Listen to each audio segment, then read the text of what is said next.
कुटुंब आईएएस की ओर से आप सभी का स्वागत करता हूं। आज का हमारा टॉपिक है नालंदा विश्वविद्यालय का इतिहास जानना। प्राचीन नालंदा विश्वविद्यालय की स्थापना गुप्त काल के दौरान 5वीं सदी में कुमारगुप्त प्रथम ने किया था। इतिहास के अनुसार 1193 में खिलजी के आक्रमण के बाद इसे निस्तोनाबूद कर दिया गया। इस आक्रमण के दौरान यहाँ पे आग लगा दी गई। उस समय नालंदा विश्वविद्यालय के पुस्तकालय में इतनी किताबें थी कि कई हफ्तों तक आग बुझ नहीं पाई। इस आक्रमण में यहाँ पे कार्य करने वाले धर्माचार्य और बौद्ध भिक्षुकों को भी मार डाला गया। प्राचीन नालंदा विश्वविद्यालय का पूरा परिसर एक विशाल दीवार से घिरा हुआ था, जिसमें प्रवेश करने के लिए एक मुख्य द्वार आगे था और उत्तर से दक्षिण की ओर मठों की कतार थी और उनके सामने अनेक भव्य स्तूप और मंदिर थे। मंदिरों में भगवान बुद्ध की मूर्तियां स्थापित की गई थी, जो अब नष्ट हो चुकी हैं। नालंदा विश्वविद्यालय की दीवार के जो अवशेष आज भी इतनी चौड़ी हैं कि उनके ऊपर ट्रक भी चलाया जा सकता है। पटना से 90 किलोमीटर और बिहार शरीफ से करीब 12 किलोमीटर दक्षिण की ओर इस विश्वविद्यालय का प्राचीन खंडहर आज भी मौजूद है। आइए जानते हैं इससे रिलेटेड कुछ मुख्य तथ्य। नालंदा विश्वविद्यालय की जो कला और उसके जो नमूने थे, उसको देख के आज भी वैज्ञानिक इस पे रिसर्च करते हैं। इस विश्वविद्यालय में 300 कमरे, 7 बड़े कक्ष और अध्ययन के लिए 9 मंजिल की एक पुस्तकालय था, जिसमें एक समय में 3 लाख से भी अधिक किताबें मौजूद होती थी।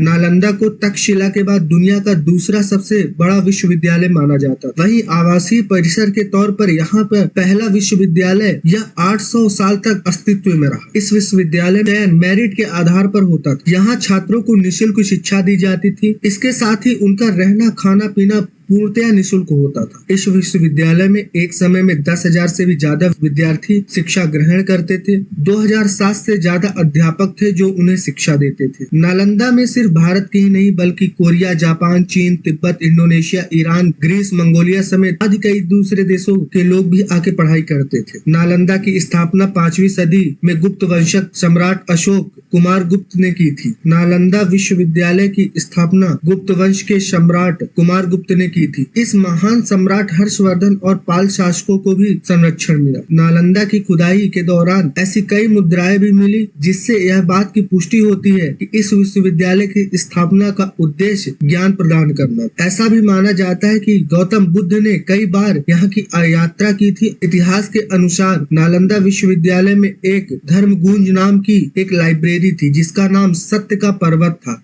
लाइब्रेरी के 9 मंजिल में 3 भाग थे। नालंदा के छात्र को literature, astrology, psychology, law, economics, science, warfare, ethics, इतिहास, मैथ आदि चीजों की पढ़ाई करवाई जाती। इस विश्वविद्यालय में कई महान विद्वानों ने भी पढ़ाई की थी। धर्मकीर्ति, आयुर्वेद, नागार्जुन आदि के नाम इसमें शामिल है। नालंदा यूनिवर्सिटी का इतिहास चीन के हेनसेंग और इनसिंग ने खोजा था। ये दोनों ही 7वीं शताब्दी में भारत आए थे। इन दोनों ने चीन लौटने के बाद नालंदा के बारे में विस्तार पूर्वक लिखा और इसे विश्व का सबसे बड़ा विश्वविद्यालय बताया। इस विश्वविद्यालय की यह खास बात थी कि यहाँ लोकतांत्रिक प्रणाली से भी कार्य होता था। कई बार भी ऐसे फैसले और सहमति लिए जाते थे, मतलब सन्यासियों के साथ टीचर्स और स्टूडेंट भी अपनी राय देते थे। खुदाई के दौरान यहाँ 1.5 लाख वर्ग किलोमीटर में नालंदा यूनिवर्सिटी के अवशेष मिले हैं। ऐसा माना जाता है कि ये यूनिवर्सिटी का 10वां प्रतिशत